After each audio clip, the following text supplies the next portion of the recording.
Сәлеметсіздер ме, құрметті студенттер?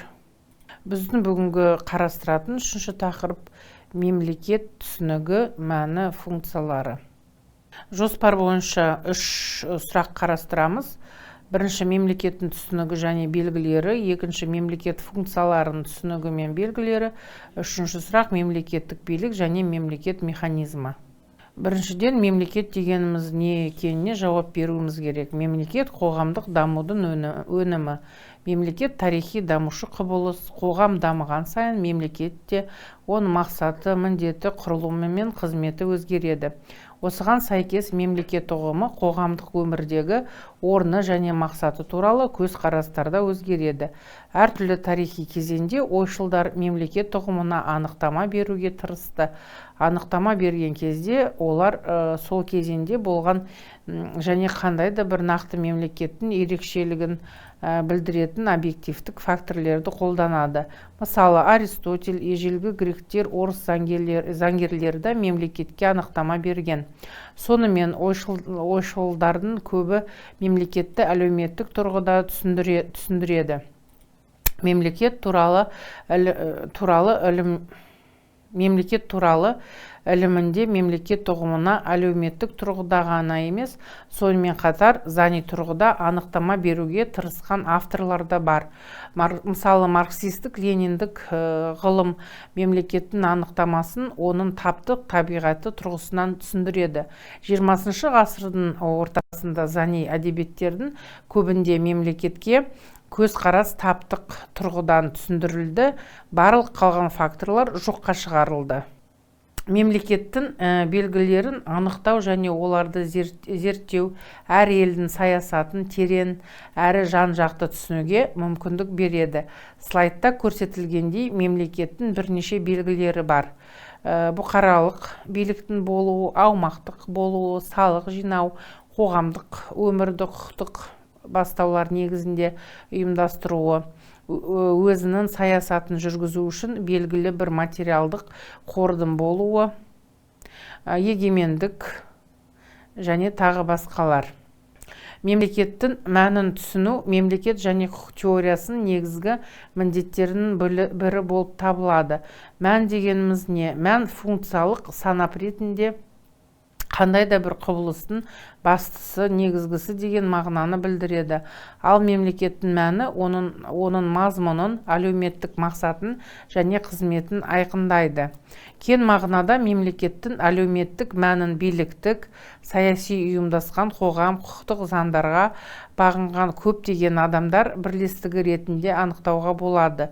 Тар мағынада мемлекеттің әлеуметтік табиғатын қоғамнан бөлектенген, жекеленген таптар мен әлеуметтік топтардың да қоғамның да мүддесін білдіруші әрі қорғаушы басқару аппаратты бұқаралық биліктің әртүрлі мекемелерінің жүйесі ретінде анықтайды. Мемлекеттің мәнін қарастырғанда екі саланы ескеру қажет.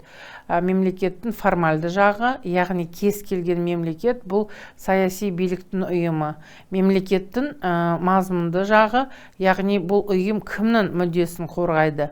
Мемлекет мәнін түсіндірудің таптық, жалпы адамзаттық, діни, ұлттық, нәсілдік бағыттары бар. Мемлекеттің мәнін түсіндірудің таптық бағытқа сәйкес мемлекет бұл экономикалық систем, таптың саяси билігінің ұйымы.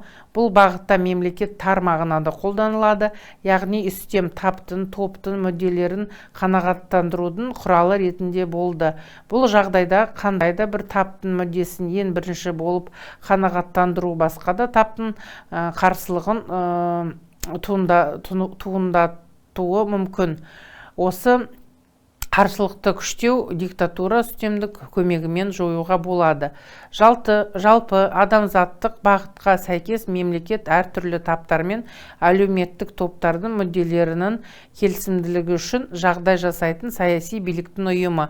Бұл бағытта мемлекет кең мағынада қолданылады, яғни қоғамның мүддесін әртүрлі таптар мен топтардың ел тұрғындарының көпшілігінің сұраныстарын қамтамасыз ететін құрал.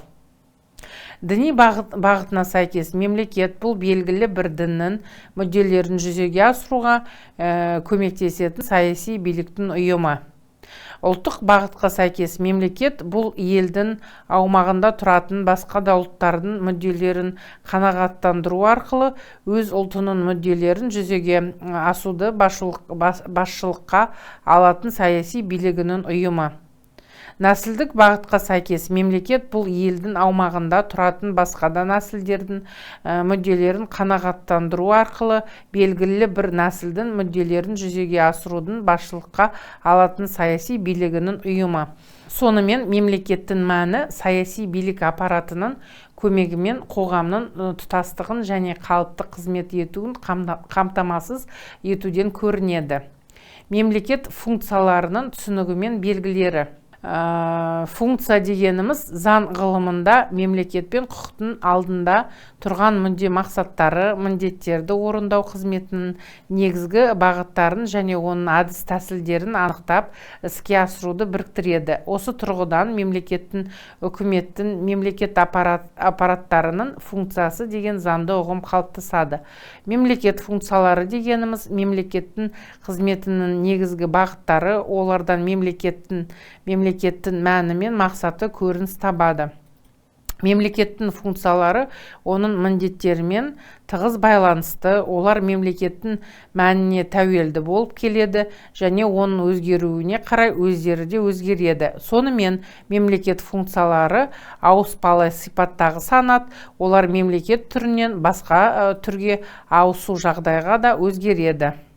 Слайдта көрсетілгендей мемлекет функциясының бірнеше белгілері бар. Қоғамдық өмірдің басты сферасындағы бағыттың арасындағы, мемлекеттің мәні мен оның әлеуметті бағытының арасындағы, қоғам дамуының тарихи кезеңдеріндегі пайда болатын ірі нақтылы міндеттері мен мақсаттарын орындауға байланысты мемлекеттің қызметінің бағыттылығы. Билік, мәжбүрлеу әдістерін қолдануға қажетті белгілері бар. Мемлекет алғашқы кезінен бастап қоғам онсыз дами алмайтын бір қатар қызметтерді, мысалы қоғамдық қажетті жұмыстарды, жол, ирригациялық құрылыстар, стихиялық апатқа қарсы қорғаныстар алу, почта ісін, сауда мен қаржы айналымымен, қоғамдық тәртіпті сақтаумен кейбір басқа да қызметтерді орындап келеді. Мемлекет функцияларын түрлерге бөлуді әртүрлі негіздер бойынша жүзеге асыруға болады.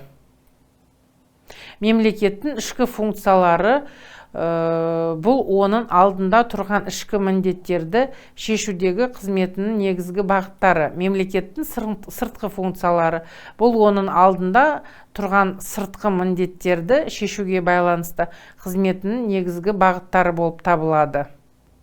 Үшінші сұраққа келетін болсақ, мемлекеттік билік және мемлекет механизмі табиғи теңсіздік негізінде пайда болатын билік қашанда жеке тұлға аралық қарым-қатынас сипатына ие.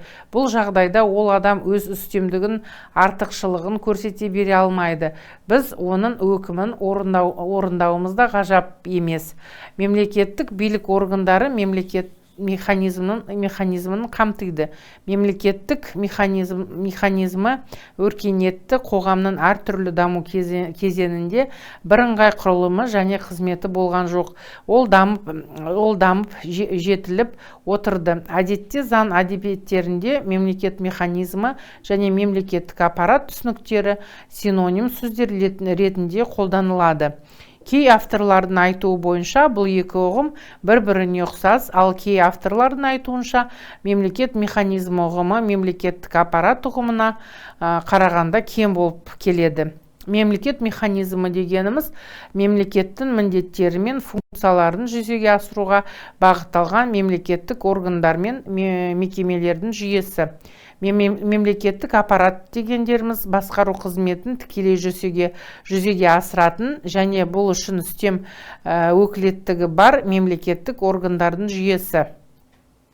Адамзат қоғамның дамуының әртүрлі саласында мемлекет механизмінің өзінің ерекшеліктері, өзіне тән құрылымы болды.